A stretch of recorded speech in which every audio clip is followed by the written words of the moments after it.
your beliefs, your perceptions. You know, don't even know that you're thinking them. 95%, 50% we're born with, and 50% we're taught between the ages of 1 and 6, which is when the internal parent is developed.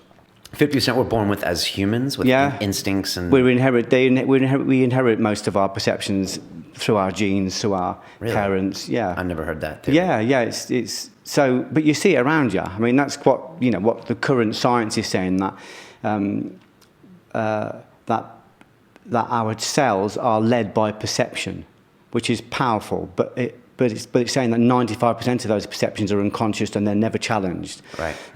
Like people have lots of issues with lots of different things, but they never challenge those issues. And they couldn't tell you what their issues are because they're subconscious. No, because no one ever challenges it. Everyone just sits and watches the news, and everyone just agrees that it's, there's a kind of complicit agreement with everything.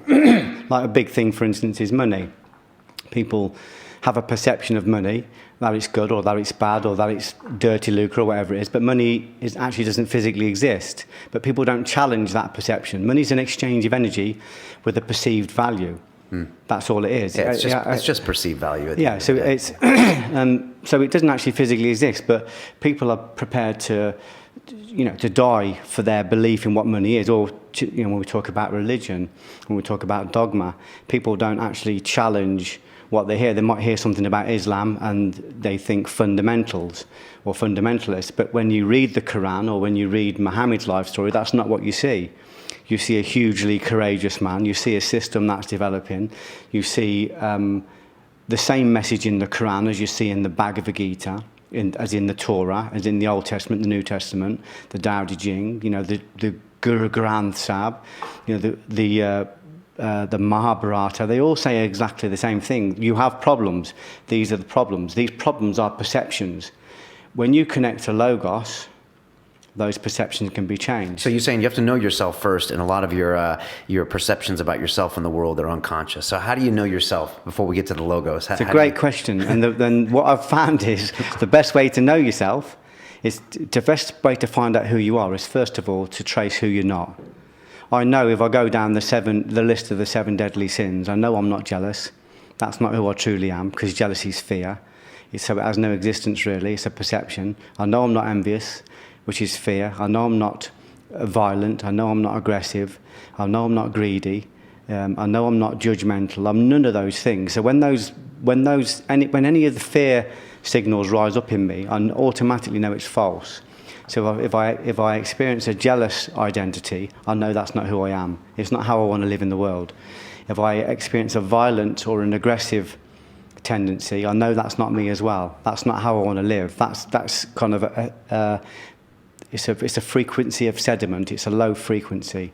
It works. It's a form of communication. People live in that place, and I've lived in that place. This is fear. Fear, right? Yeah, or any of the aggressions, any of the jealousy, the anger, the rage, the greed. Is this something you should take an inventory of yourself through the 7 deadly sins? Massive, and find out what you are and what you aren't? A brutal inventory of yourself. And should you use the 7 deadly sins? Well, that's a good way to start. Okay. Yeah. Okay. What is it? Logos. Oh yeah. The sins. I don't even know them. Yeah, it's things like jealousy, envy, greed, sloth. Sloth. Yeah, right. So if you have a look at those and if you can identify those in you, or if you just look at the television, if something comes on about fundamentalists and you feel a rage, then it's a mirror that something in you is still fundamental. But certainly is with me. Okay. When I was angry at greedy bankers, when I was angry at corrupt politicians, when I was angry at fundamentalists, I recognised definitely, unequivocally, there were still bits of me that were greedy. I knew that I could feel it, and greed is fear.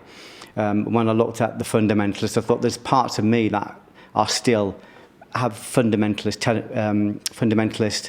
elements. I know that. I don't like to admit it. It's not comfortable, but I know it's definitely there. Okay. And corruption, you only have to fiddle your tax or download something illegal from the internet and you're a liar and a cheat. But you can also not be corrupt and still be angered by corruption. Or you can think corruption should be, prosecuted or dealt with. You can still have your day in court. I think those things are important, but the main thing is, every time I went out into the world to try and correct corrupt people, I bumped into my own corruption. Okay, understood. So the key is when you are aligned, you think, well, I'll get myself aligned first. I'll get rid of all these elements in me. When I've got rid of them in me, you suddenly look at the world and think, well, there's not really much need for me to challenge this with anybody else. Just me aligning myself will have an exponential effect on everybody. Sure. There's an expression that I've been saying a lot lately is if the only tool you have is a hammer, then everything starts looking like a nail. Yeah. And you see it with guys that go out and they'll say, they'll go out to find women and they're like, oh, all the women in this city, all they want is money. And it's like, well, that's because you're projecting that on them. And so I think exactly what you're saying. Exactly if you're projecting all your insecurities on the world, I guess they come right back at you.